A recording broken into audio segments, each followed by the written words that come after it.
make special offering to Lord Vireshwar in Benares. If you go to Benares, of course you will see the Vishwanath temple, but by the side of the Ganges, if you go further, even now there is a temple dedicated to Lord Vireshwara.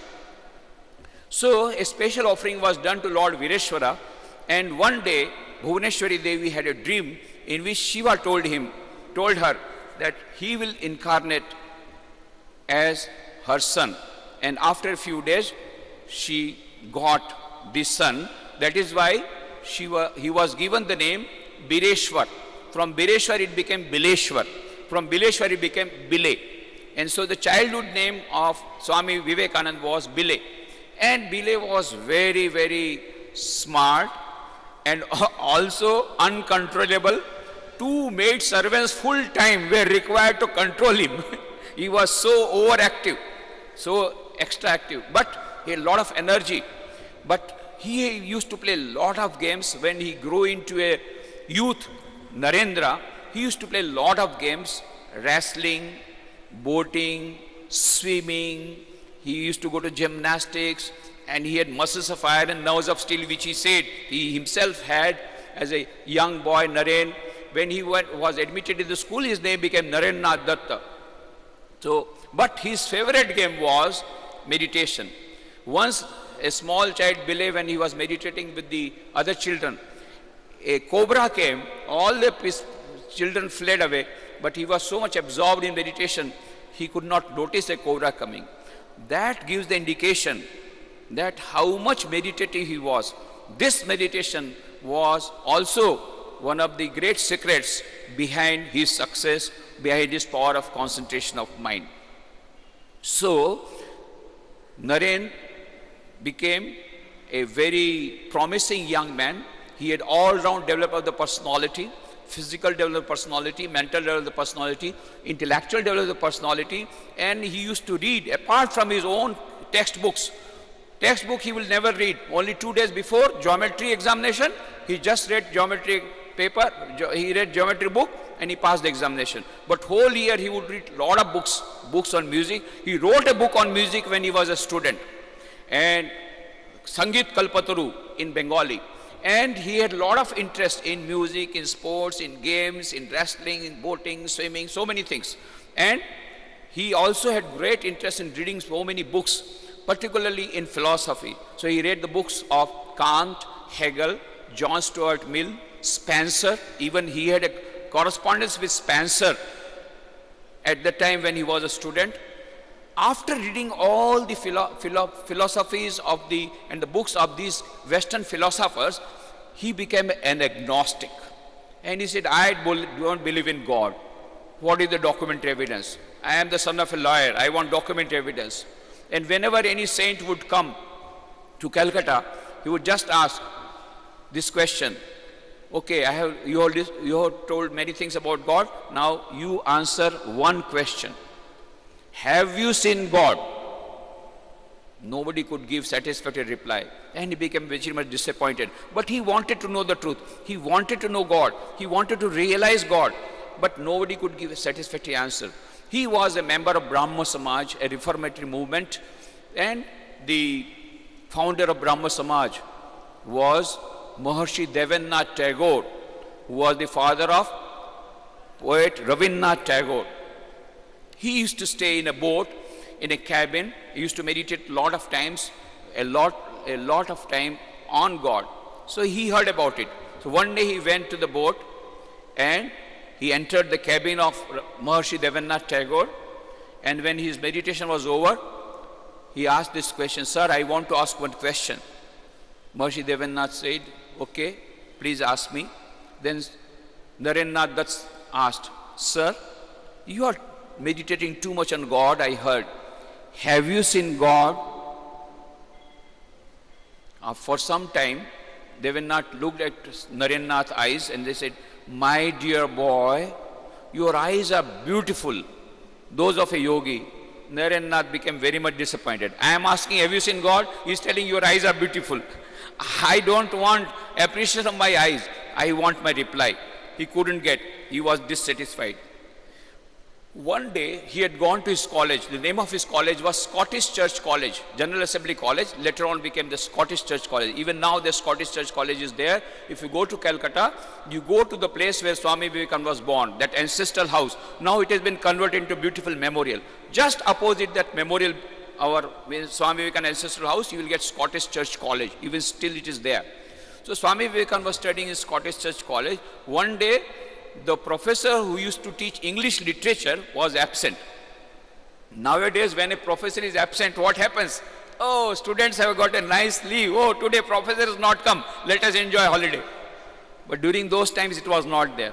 The English professor was not there. So the principal, Professor William Hastie, himself came to take the class on English literature.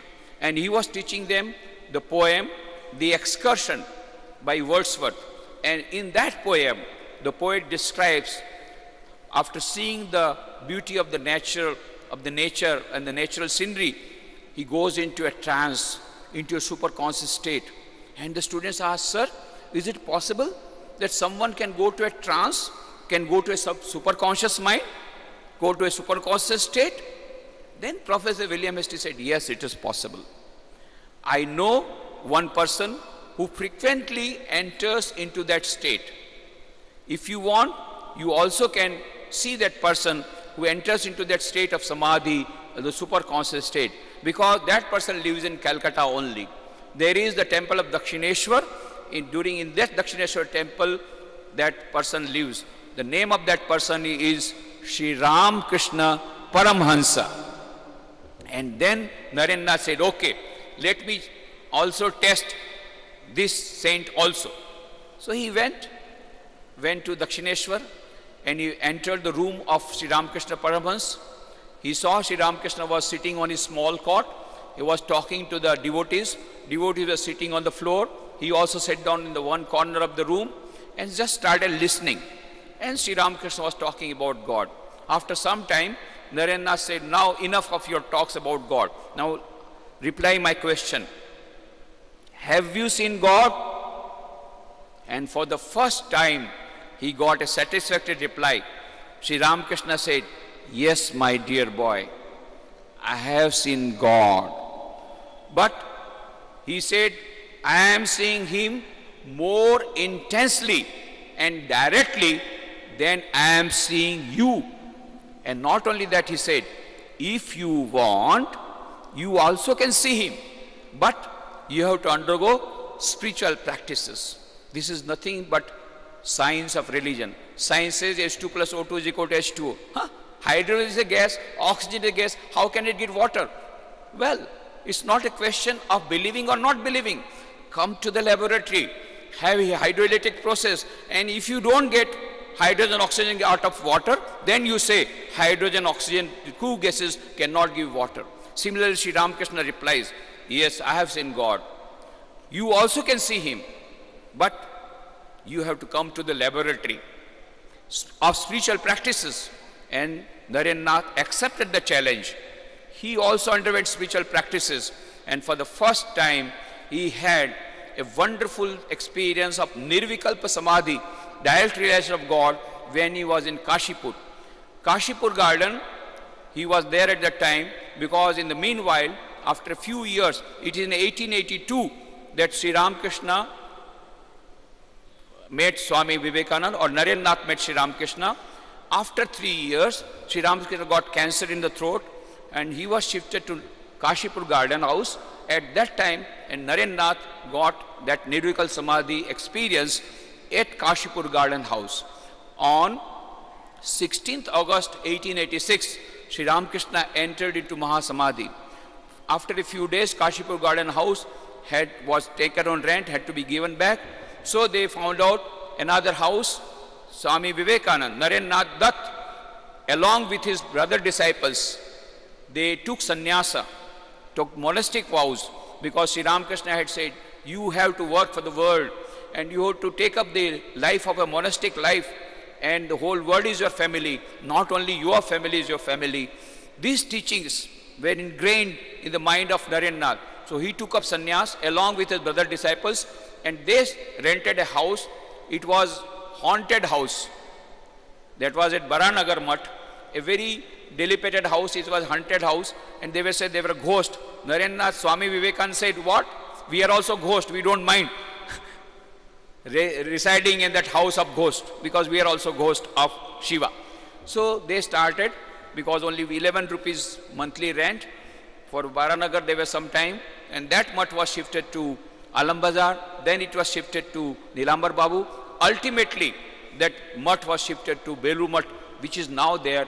That was only on 9th of December 1898 that Swami Vivekananda started Belur Mutt. At that time it was installed. In the meanwhile, lot of things happened. Swami Vivekananda and his brother disciple had gone to Antpur, and on 24th December 1886, unknowingly they talked about Christ, not knowing that this was a Christmas Eve, and they lit a fire, and by the side of the fire they took up the vows that we will not go back to our houses and we will lead the monastic life as per the teachings of our Guru Sri Ramakrishna Paramahansa.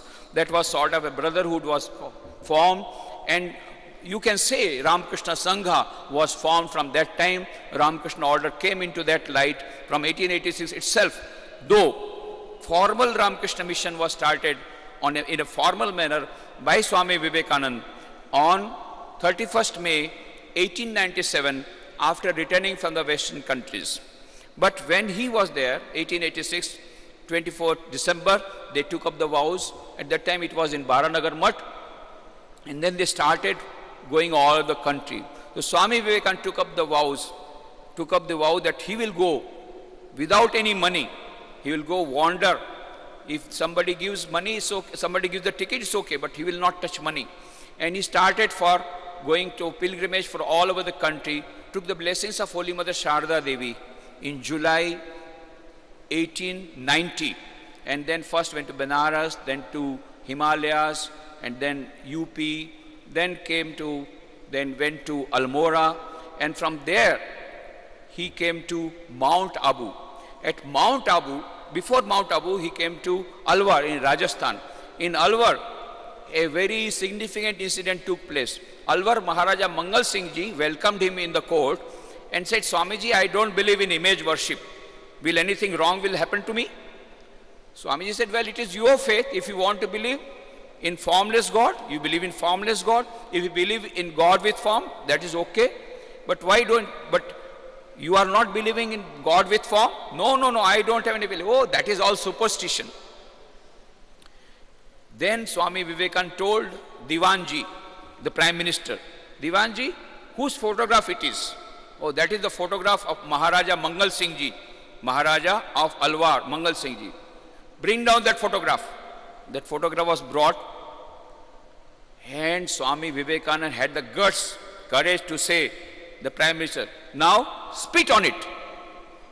All the courtiers, all the people very much afraid. My God, Mangal Singh Ji will take out the sword and cut his head. This fellow doesn't know what he's talking. Again he said, spit on it. Then Prime Minister Diwanji said, what? Swamiji, you are talking like this? You are telling us to spit on the photograph of Maharaja? Well, I am not telling you to spit on Maharaja. Maharaja is sitting here. I am not telling you to spit on Maharaja. I am telling you to spit on this paper. It is nothing but a paper. Why don't you spit on it? No, I can't spit on it. Then Swami Vivekananda said, you see Maharaja, in one sense you are here, in one sense you are not there. You are here, but you are not in the picture. And yet, because it is your picture, though it is nothing but paper, but Diwanji and all other people are seeing reflection, your reflection in that paper, and that is why they feel by spitting on that photograph, they will be insulting you.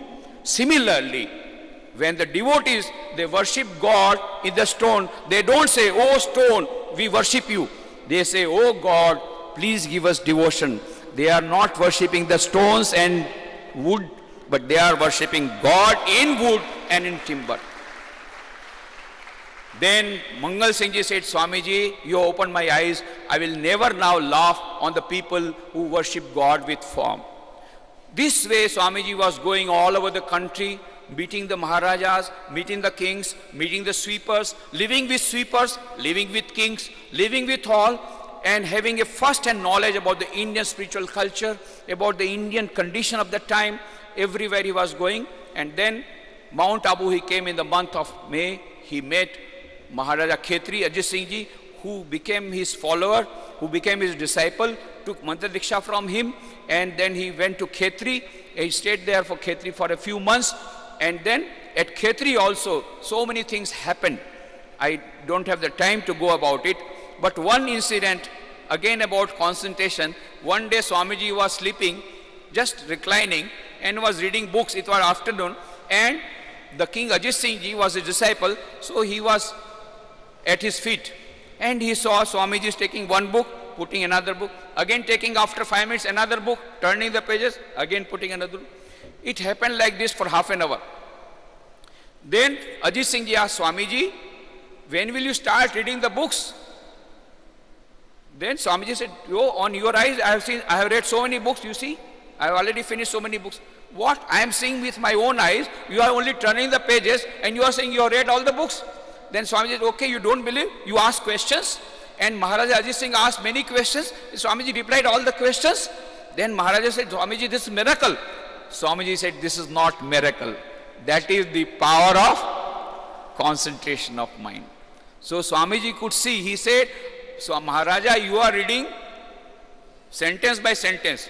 I read page by page. You know, Xerox copy. He had got a photographic memory. So he goes through pages and he tells, when a child grows, he first say A, B, C, letters. Then he goes for words, cat, rat, mat. Then he goes for the sentence. And similarly, the further this concentration increased, you can read page by page. Swamiji used to read page by page, not sentence by sentence. And that is why he became great. That is because of his power of concentration of mind. And so these are the things that happened.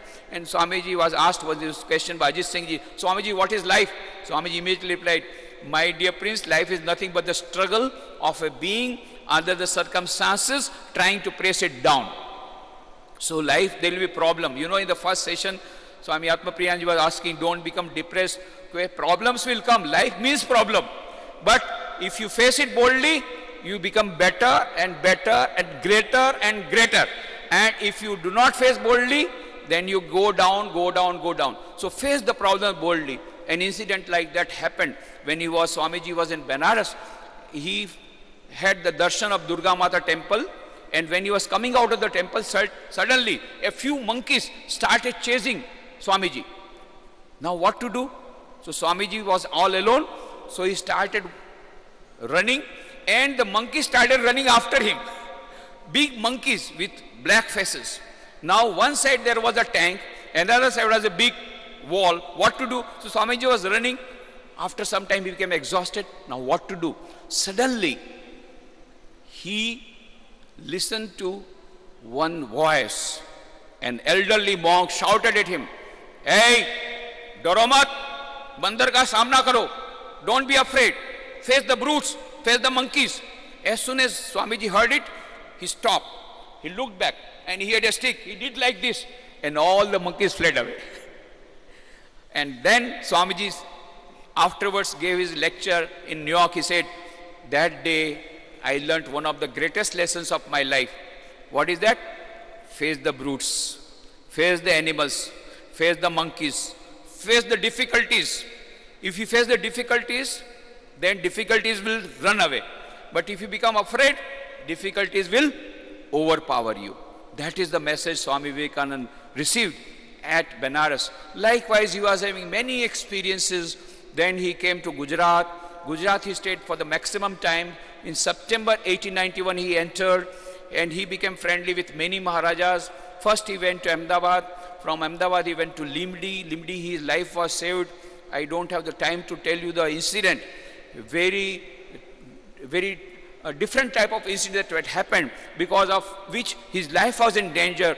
But Maharaja Yashwant Singh Ji of Limdi saved his life. Then Limdi Maharaja became his disciple. From there he went to Bhavnagar. Bhavnagar Maharaja also became his follower.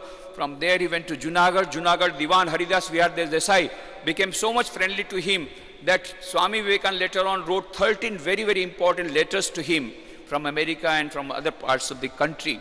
So that is Haridas Vihar Desai. From Junagadh, Swamiji went to Dwarka, Somnath, then he went to Porbandar. Porbandar he stayed as the guest of the then Diwan, then administrator, Shankar Pandurang Pandit. He was a great Pandit who knew many languages. So Shankar Pandurang Pandit says, Swamiji, you got such a rich knowledge of English and also on scriptures. You ought to go to the West and you will conquer the whole Western countries by your knowledge. At that time, Shankar Pandurang Pandit was translating Atharvaveda. So he took the help of Swami Vivekananda in translating Atharvaveda from Sanskrit to English. Not only that, he said, Swamiji, when you go to the West, you will need to know French. So I'll teach you French. And Swamiji learned French there in Porbandar. He stayed there for more than 4 months with Shankar Pandurang Pandit. And he wrote a letter to his brother disciples in French language. His brother disciples were very much amazed. In French, whose letter it is? Later on they showed, then they could understand it is from their Guru Bhai Narendranath. Later on they discovered. But Swamiji wrote a letter in French from Porbandar. Likewise, he stayed in Gujarat for a few months. And 26 April 1892, he left Baroda. I am coming from Baroda. In Baroda, the same bungalow where Swami Vivekananda stayed as the guest of the then Diwan Manibhai Jasbhai in April 1892 was handed over by the government of Gujarat to Ramakrishna Mission for converting it to a befitting memorial of Swami Vivekananda on 18th April 2005. Since that time, I am there in